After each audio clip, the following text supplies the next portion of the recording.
Hey guys, my name is Dr. Rob Kelly. I'm an alcoholic and an addict. It's good to be here, guys.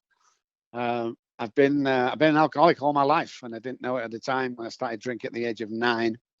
My first drink was back in England, where I come from, and now in San Antonio, Texas. I took that first drink on stage with a musical family, and it was half a beer. That's all it was, and I took about 4 or 5 mouthfuls, and the whole world just took off. It was amazing. I look back and asked my friends or other people that I don't know. I said, "What was it like when you took your first drink, and how old were you?" You go 9 or 10 or 11. I always ask them, "What was it like?" And they go, "Oh, it was horrible. I spat it out." That was never the case with me. As soon as I took that first drink, I loved it absolutely.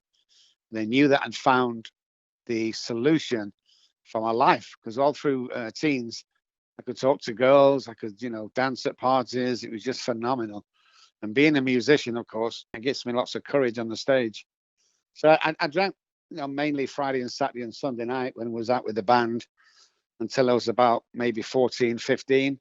And it got to like 4 days a week. And then in periods, it would go to 7 and then cut off a little bit and then back to 7, all through my teens.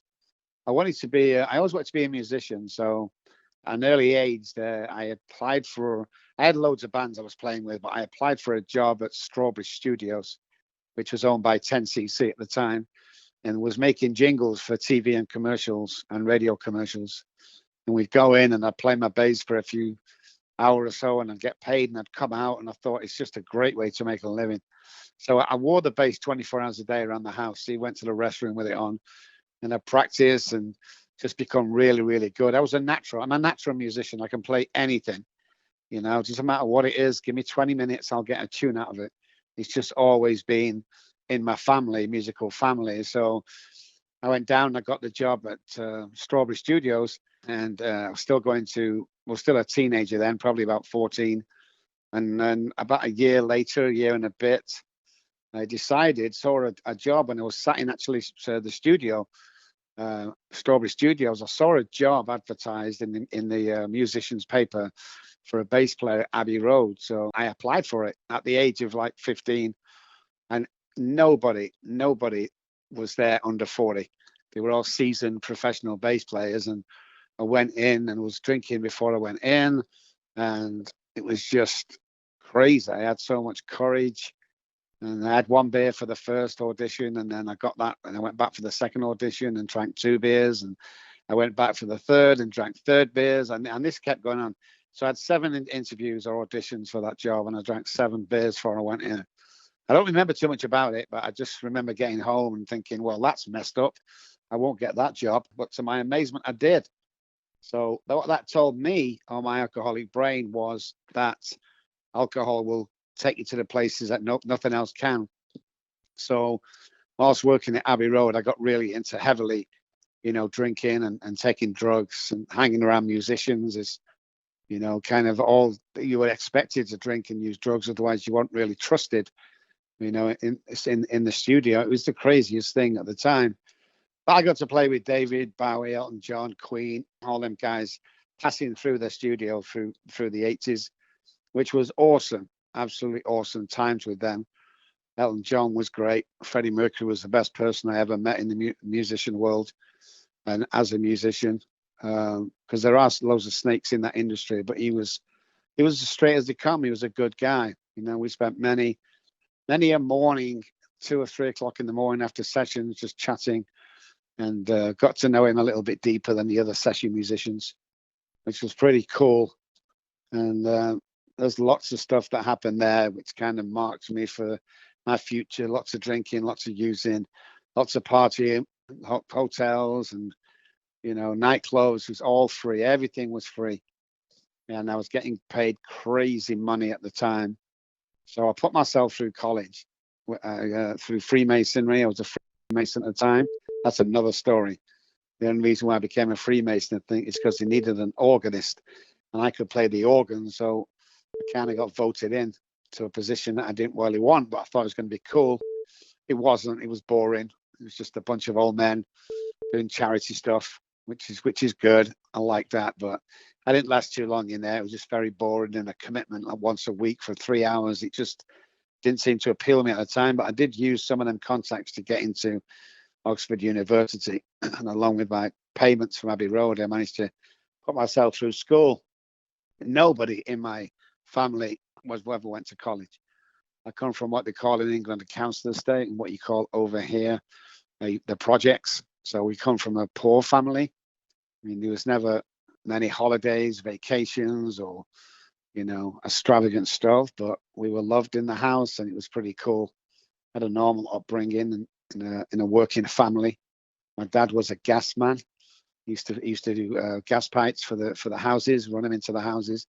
And my mum was a cleaner, and when she wasn't cleaning, she used to stay at home and look after us. So it was a normal upbringing. It's kind of got my ideas early on, though, that I didn't really want to be, this. I didn't want to be this person everybody else thought I was going to be, and that was to finish high school, go and get a job, probably at the gas board like my dad, the gas company, and work there till retirement, have a couple of children, and go to the bar every Friday and Saturday night. I just had a feeling there's more to life than that. So I always wanted to strive better and better and better every time. When I come out of college, I joined the police force because everyone in my lodge, Freemason, was a police officer. So I joined there, and I lasted about 6 or 7 months, and they fired me for being drunk. Now my alcoholism had taken off. Now my alcoholism was quite rife and noticeable. Now I couldn't really get through the day without drinking something. Wasn't completely drunk, but you could smell it on my breath and through my pores as I was sweating. So that was a giveaway. I got fired from that, and then I kind of got into the building masks for the Army and Navy and stuff like that across the country, and became pretty wealthy, not millionaire type, but just wealthy enough to buy houses and cars and vacate in crazy places. But I'm drinking all through this time and just continuing to drink, and I don't think there was any consequences. It seemed pretty cool to me that I could drink anytime I want and nobody would moan at me and everything would be cool.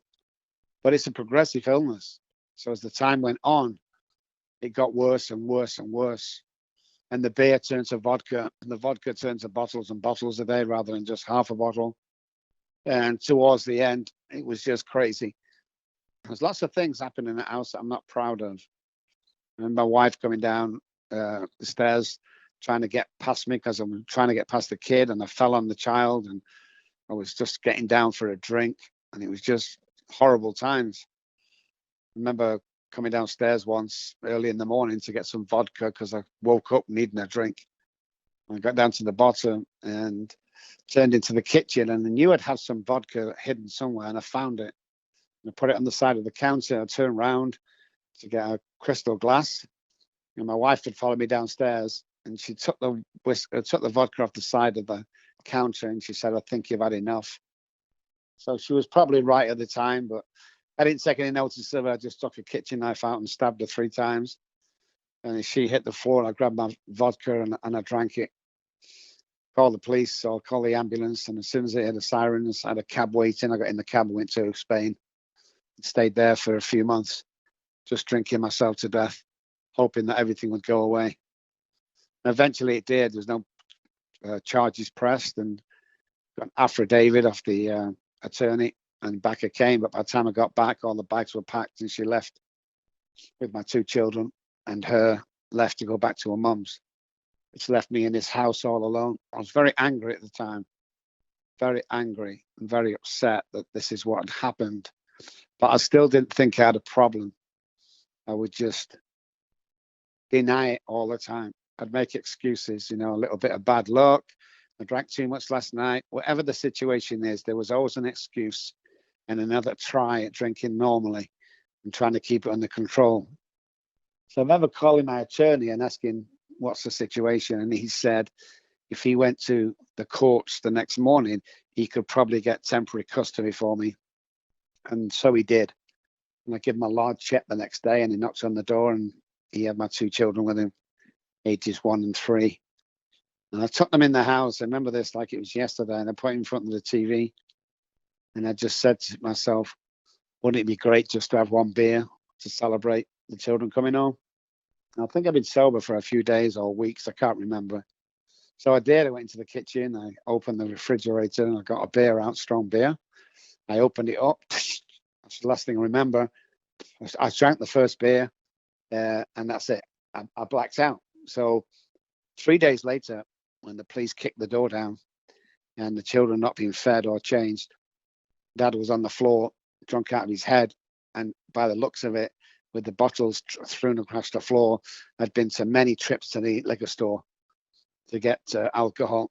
So I don't know what the children was up to, but the police kicked the door down. They came in and they kicked me awake. They took my children and they took them out to Mum and the authorities that were waiting. I stumbled up, got to the front door, and they served me with unfit father papers. I remember watching my my wife at the time, taking my children down the path. It was horrible, absolutely horrible. And my daughter said three things to me at the age of 3. She said, "Daddy, Daddy, please don't go." And then she turned around again and said, "Daddy, Daddy, please get better." And the last thing she said to me was, "Daddy, Daddy, please stop drinking." And then the gate was closed and that was it. I was on my own. I was lonely. I was on my own. I had nothing. Everyone had left me. I knew. I stood in this really nice house with money in the bank, cars, everything I could think of was there, but I wasn't happy. I was just very miserable at the time. So I went back in the kitchen and I opened that same refrigerator and I took another strong can of beer and I drank that. And then came horrific drinking episodes and blood and violence in the house when I used to get into fights with other people and come back to the house, and it was just absolutely horrible. 6 months later than all that, the house had gone, the kids had gone, the cars had gone, the wife had gone, the business had gone, everything had just left. I went from the house to my parents, from parents to friends, from friends to acquaintances, and finally from acquaintances to the streets. I remember my first night on the streets. I got a bus down there and I sat with some beers on the steps in Piccadilly Gardens in Manchester, UK. And I was thinking to myself, where the hell did that just go wrong? Like everything seemed to topple all at once with me. Still didn't think I had a drinking problem, by the way. You know, it was just a bit of bad luck I was going through. But I thought back on that long night as I sat on the bench thinking, I have nowhere to go. Literally nowhere to go. Because by now, most treatment centres I tried to get into, or I went in a few really expensive ones, didn't do any help. So the treatment centres knew who I was. So I couldn't go there. The homeless shelters were overflowing. So we decided to just find this bench in the middle of the yard, in the garden, Piccadilly Gardens, and I stayed there. And I stayed there for 14 months.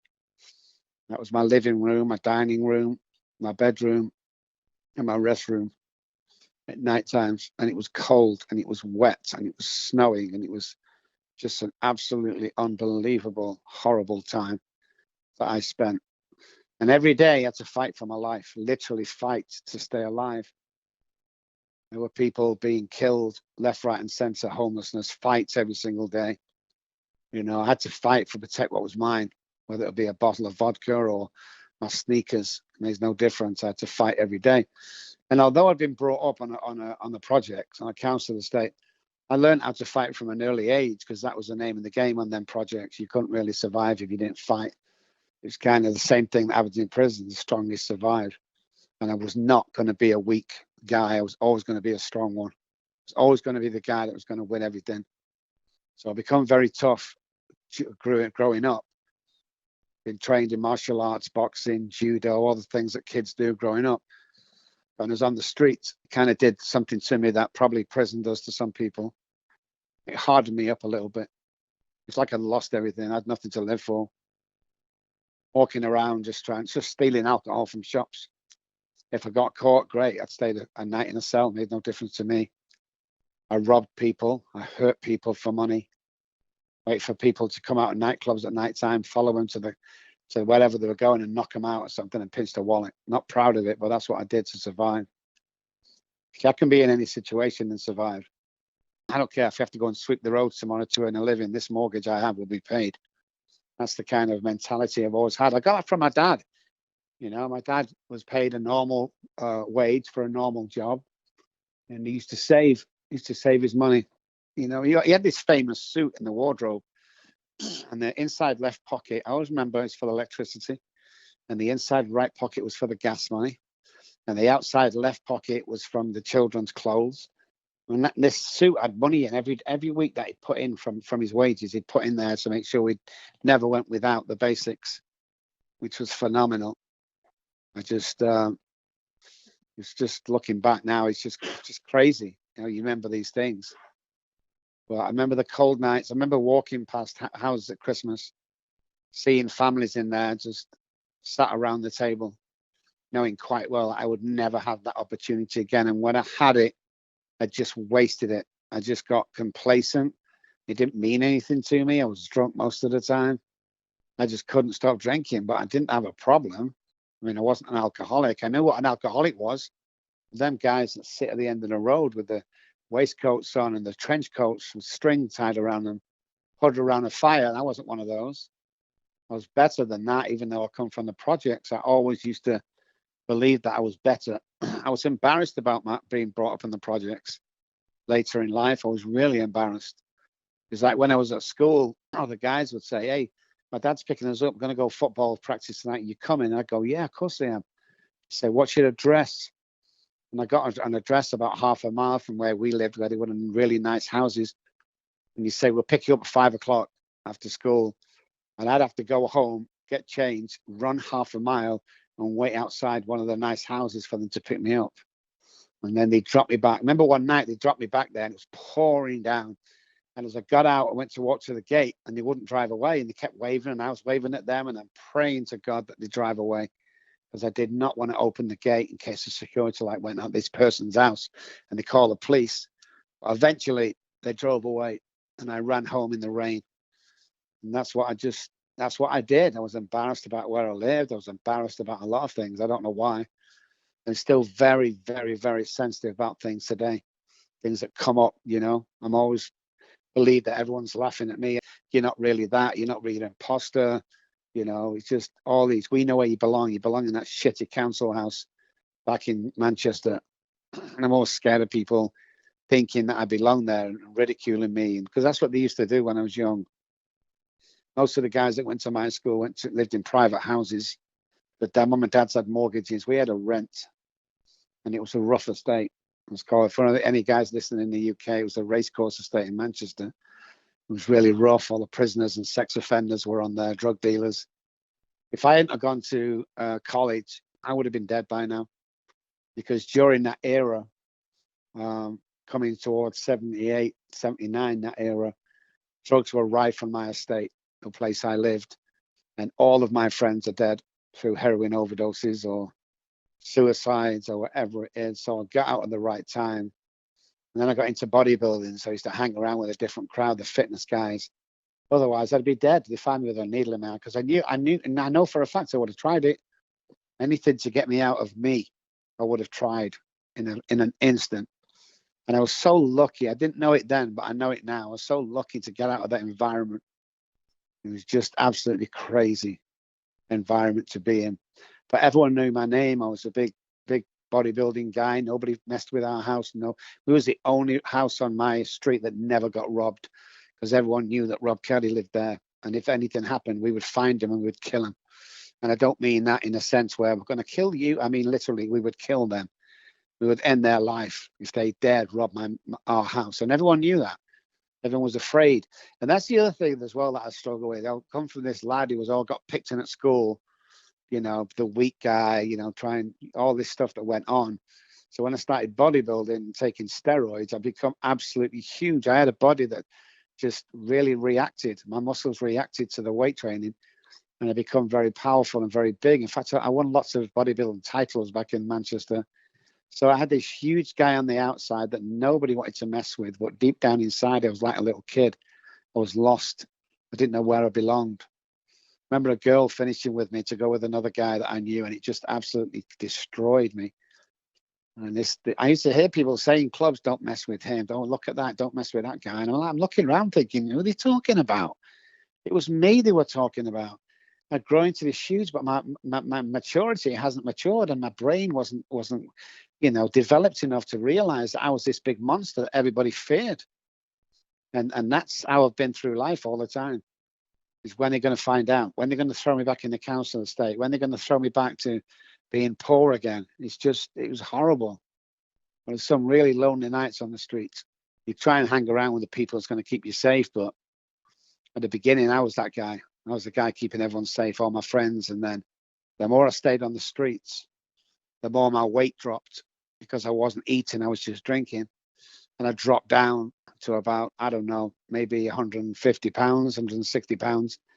And now I was getting beat up myself. These bigger guys, I didn't have the strength. So when I've tried to fight, I'd get beaten up. So the whole scenario started again. 6 suicide attempts on 2 occasions. I succeeded. My heart stopped. I'd done the job properly, but on both occasions, EMTs brought me back on the side of a smelly, rainy, dirty road in the back end of Manchester. And life would start all over again. I'd wake up in a psych ward and think, here we go again. You know, I used to tell them I'd go out and just commit suicide or kill somebody, and they'd keep me in this psych ward another 3 or 4 days, and then they'd have to throw me out. It was just a circle all the time. The amount of times I tried to get into hospitals, and you know, because I didn't want to sleep on the streets.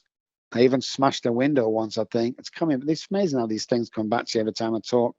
Smashed the window and the police turned up and I was just waiting. Turns out it was one of the police guys that knew me from when I was in the job. He's like, Rob, what's happened to you? I said, nothing, I just need locking up. And he looked at me. He said, geez, Rob, what happened to you? And I didn't know. I mean, I don't look in a mirror for about 6-7 months, you know, but when he took me down, he took me to a cafe, an all-night cafe, and he got me a drink and something to eat in a big white police van outside, and we was in the cafe, and he just said, go to the restroom. And I went to the restroom and looked at myself, and I thought, oh my God, this is really rough, because I looked like death warmed up. I looked really state. I had the typical alcoholic look that I always hated: the long beard, the dirty, the matted hair, the vomit down my front, not shaved. It was just absolutely horrible. It scared me when I first looked in the mirror after all that time. And I remember another time as well when I went to court for something. I don't know, there's a drunk or something, but they took that, and I wanted to go away so badly. And my attorney said, I got a free attorney. He said, you're probably looking at about 3 to 9 months with this. And I went, good, I'm glad. And then they put me in the dock, and the judge came through. My attorney started talking about my schooling and all the stuff I've done in newspapers. And I was like, what are you doing? You shut up. You're going to get me let off it. And the judge looked at me straight in the eye and said, I'm so sorry. He said, I'm so sorry what's happened to you. You just look like an amazing guy. I'm listening to this guy and I'm crying as he's saying it, because I kind of know it's true, and I know where my life has gone off, and he didn't put me in jail that night. And as I walked out in the early evening, about 5 o'clock, I got to the main foyer of the court, and there was a lady there mopping the floors. And she looked up to me and she said, is that Dr. Robb? And I said, yeah. And she started crying. So I thought, you know, something like a brother had died or something. She was just sobbing. And I went over to comfort her and I said, are you okay? And she looked me right in the eye and said, what's happened to you, Rob? And it was then it hit me that I'd really gone unrecognizable. So I just didn't know what to do. I was so scared. But it continued, absolutely continue.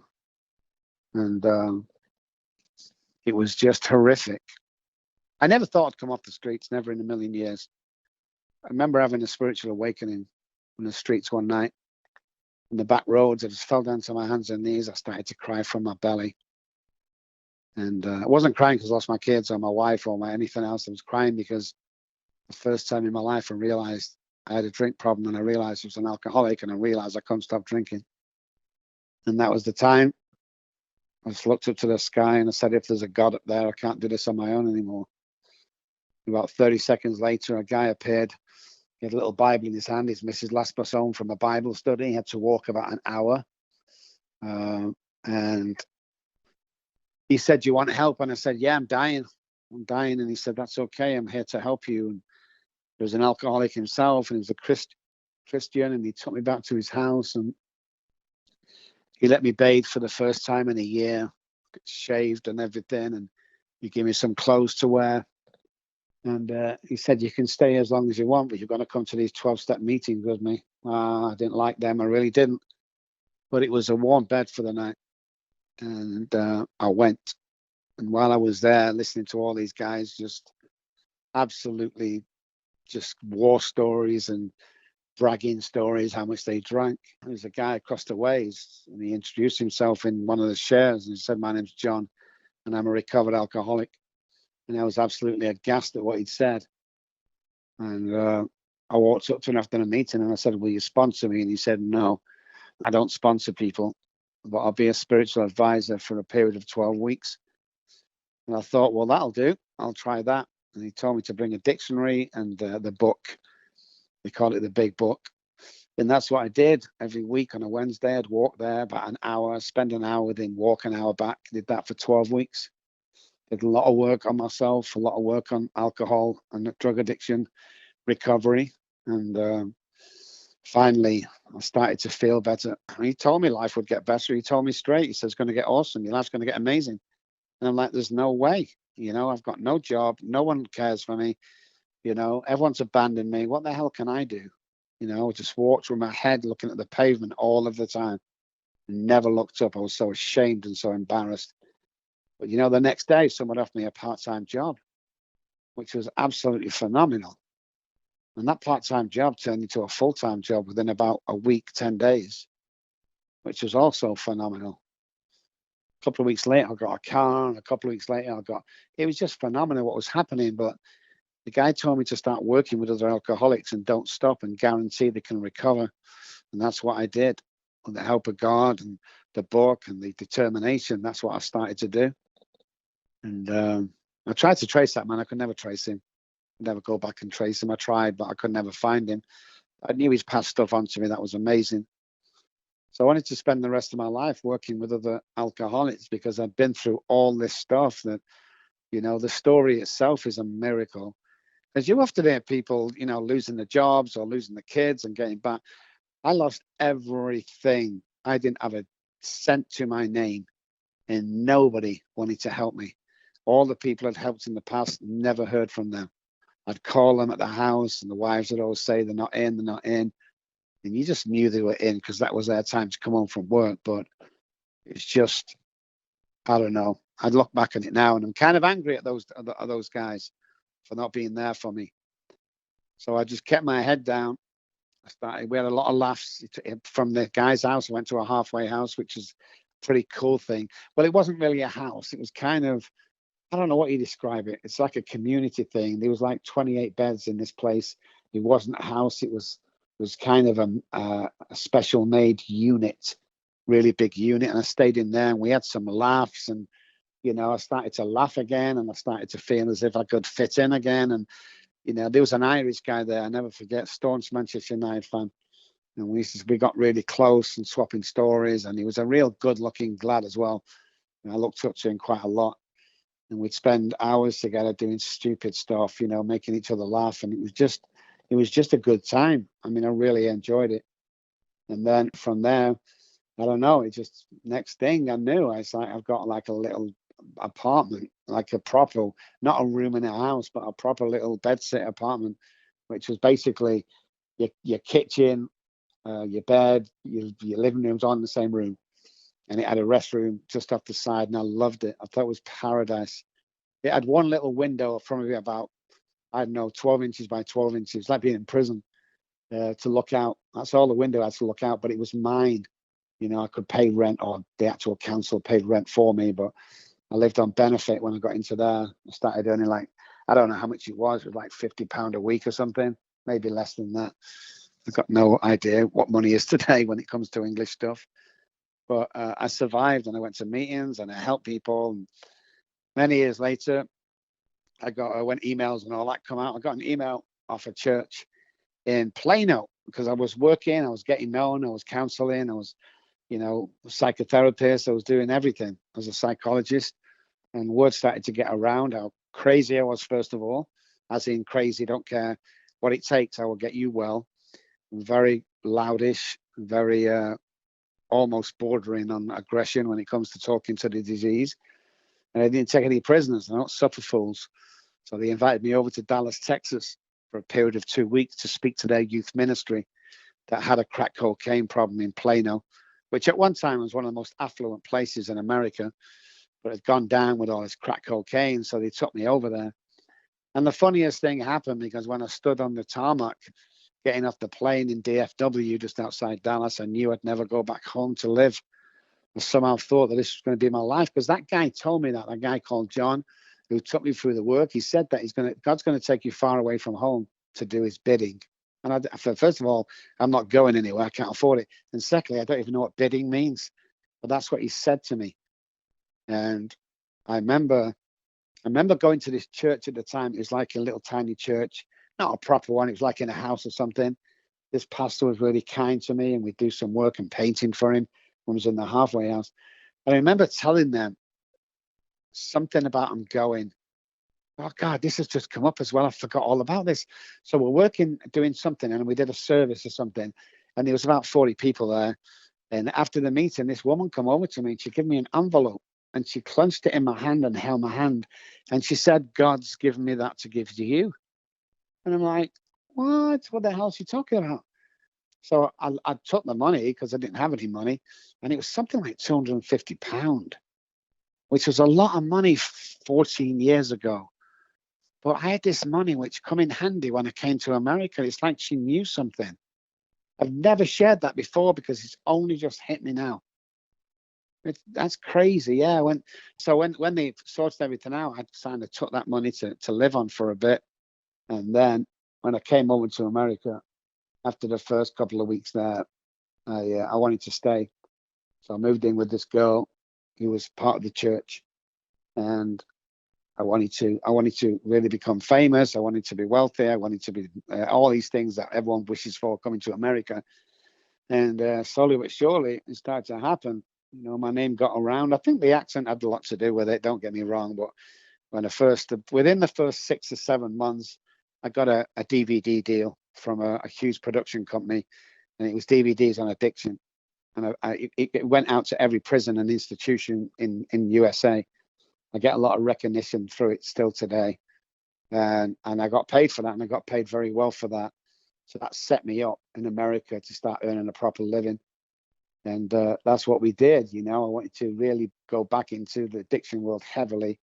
So we bought a ranch, and we started working with, you know, A-listers, the biggest stars in rap, the biggest stars in movies, football, musicians. They all come to my ranch and stayed there for 90 days with me.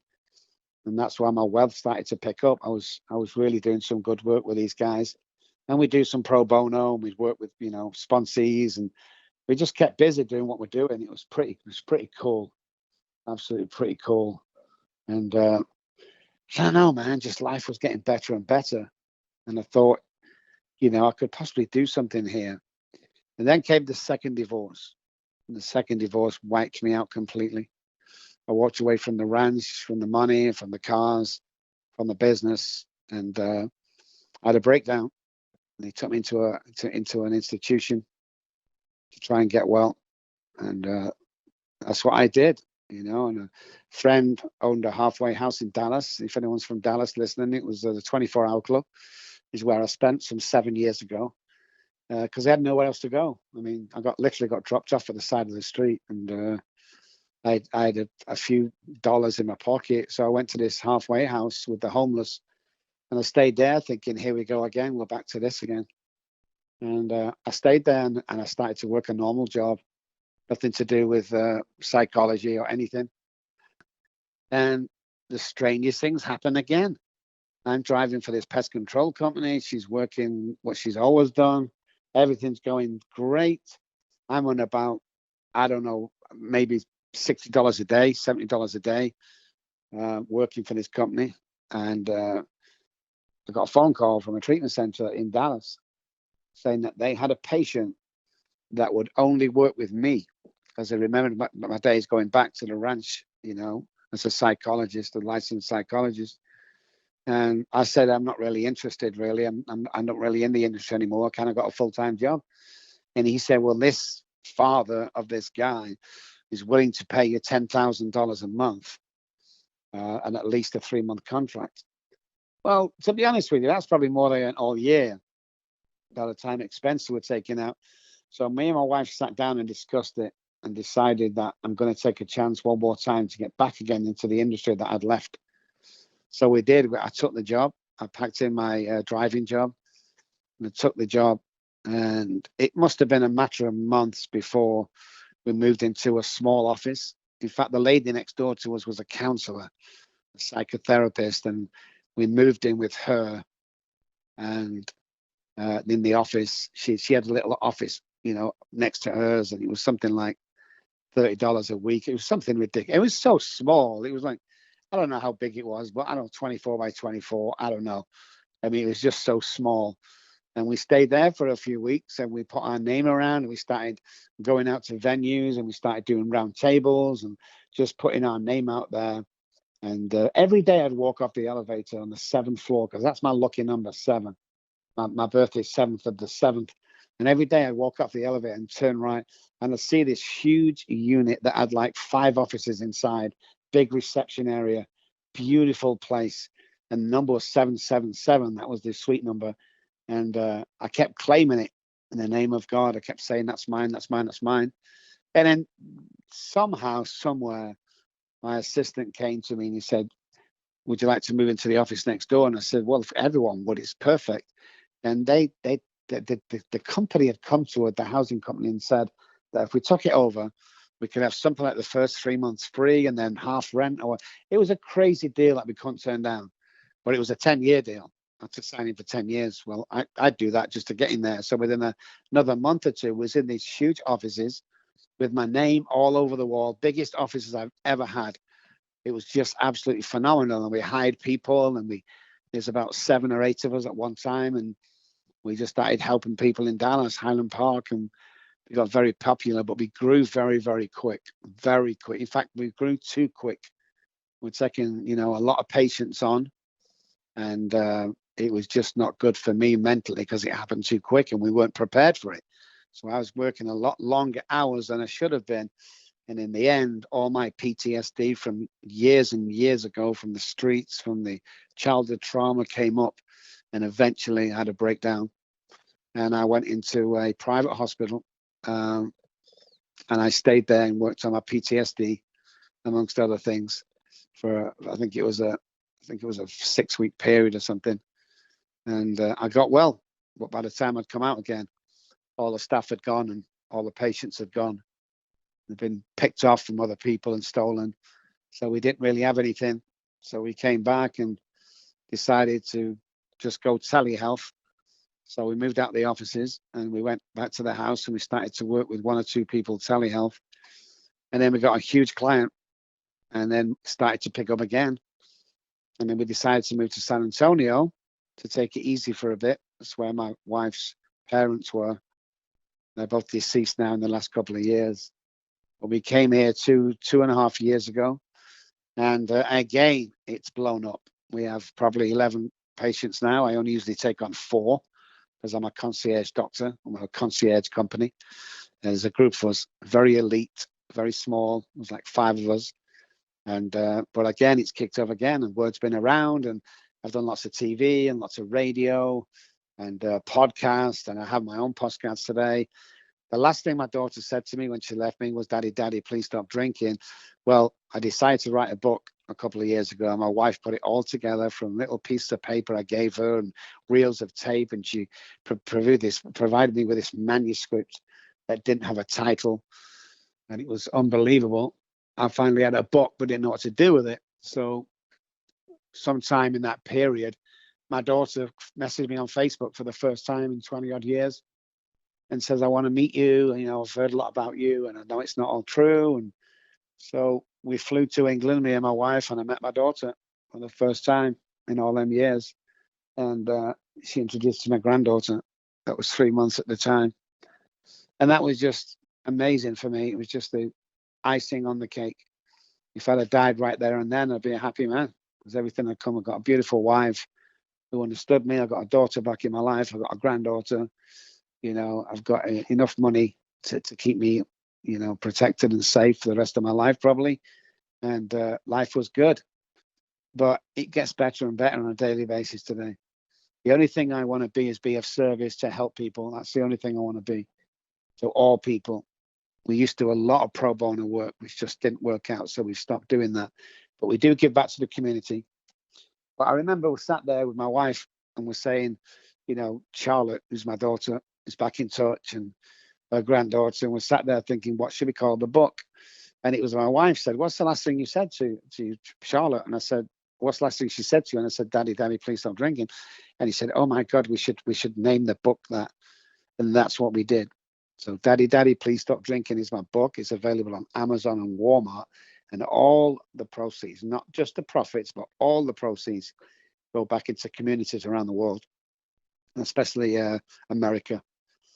Back into one parent. You must be one parent. You must have children and be wanting to get well in a 12-step program, suffering from alcoholism and addiction. And we will send you money or pay for a couple of months rent for you, and whatever we can do to help you, we'll do. You know, I love doing stuff like that, just giving it away all the time, because it really makes our day when we can go into a restaurant and tip the young server who's holding down 2 jobs because she's going to college. You know, we love doing stuff. Or the guy on the street that's got no money, just like me. And I often stop in the early days and people go, oh, you know what they're going to do with that money? Just go and drink. And I was like, I hope they do, because that's what I would have done if I was on the streets. You know, so you look at it, it's like a boy from nowhere became an Oxford graduate and a musician, and had a great business, went back down to homelessness again, and then shot back up to where I am today. Some people call me one of the best minds in the modern addiction world. I've seen it wrote down a few times, and I like that. I have worked on it. I have studied my craft. I know more than others when it comes to alcoholism and the brain. I practice neuroscience and neuroplasticity and neural pathways in the brain regarding addiction. And I built a program around that. And the program has a 97% success rate because we know what we're doing. We're very aggressive at what we do, as well as kind, but we're very aggressive, bordering on aggression anyway, because we know that the person, just like me, is a normal, loving person. But when alcoholism gets a grip of you, you become this nasty piece of shit that nobody wants to know. People used to step over me when I was living on the streets. Some would spit at me. Some would look down at me when I was begging for money.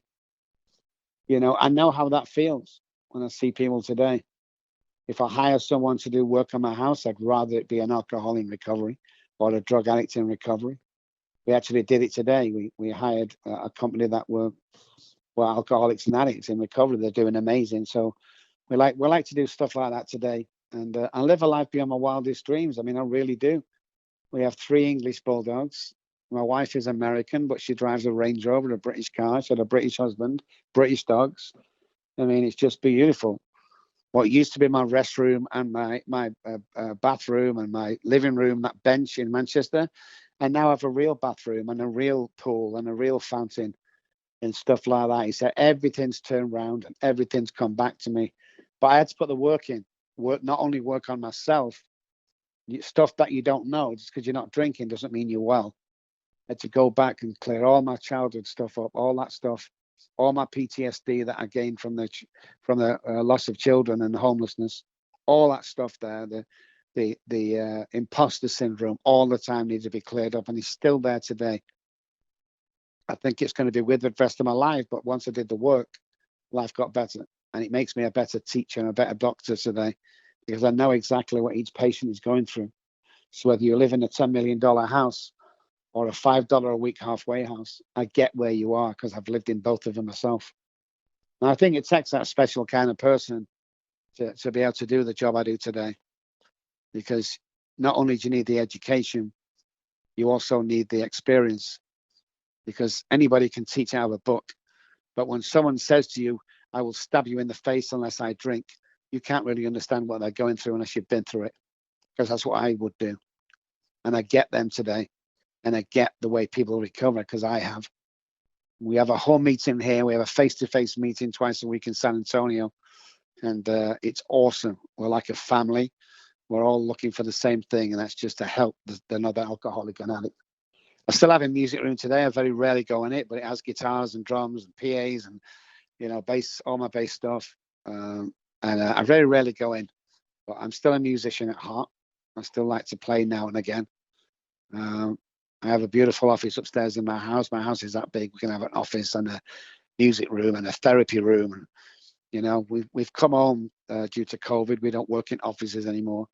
We just have an upstairs office. So my trip to work is really easy these days. It's about 22 steps on the stairs, and I'm in the office, dressed accordingly, ready to go. And life is amazing. I mean, it really is amazing. I can't ask for anything else. But I do know that we ain't finished yet. I do know that maybe one day I want to residential treatment centers for people that can't afford residential treatment centers in San Antonio somewhere. And I know somewhere, somehow, someone's going to back me on that and come in financially and help me. And that's been my legacy. I think when that happens, I might just sit back knowing quite well that A, I had 2 lives in one lifetime. That's pretty cool. And B, I love myself today and can love others. And people actually think I'm a cool guy, which really freaks me out sometimes. And they think I'm an honest guy, which freaks me out because I never was. That's all come with work and the program and being around these people. You know, one day at a time, I will get better and better. And just amazing, absolutely amazing life. And I just want to say one thing as well before I finish is if you're listening to this and you're thinking you're not good enough or you don't measure up or you can never be anybody, I want to apologize to you guys because somebody put that there. You know, when the kids used to want to be an astronaut, what do you want to be? I want to be a fireman. I want to be a policeman. You know, I want to be a racing car. What happened to them dreams? We let society smash them to pieces. That's what we did. People tell us that we're not good enough. That is not true. People say, you can't go to college, Rob. No one's been to college. No, I went to the best one. And everyone else can do the same. Don't let anybody put a cap on what you can actually achieve. There should be no cap. Hang around the guys that you want to be. If you're on 50 grand a year, you want to earn 100, hang around the guys that earn 100 and you'll get there. So thank you so much for listening to my story. I hope it made you weep a little bit. I hope it made you laugh a little bit. But I want you to know that it's been my pleasure to be on here to share my story with you. Thank you so much.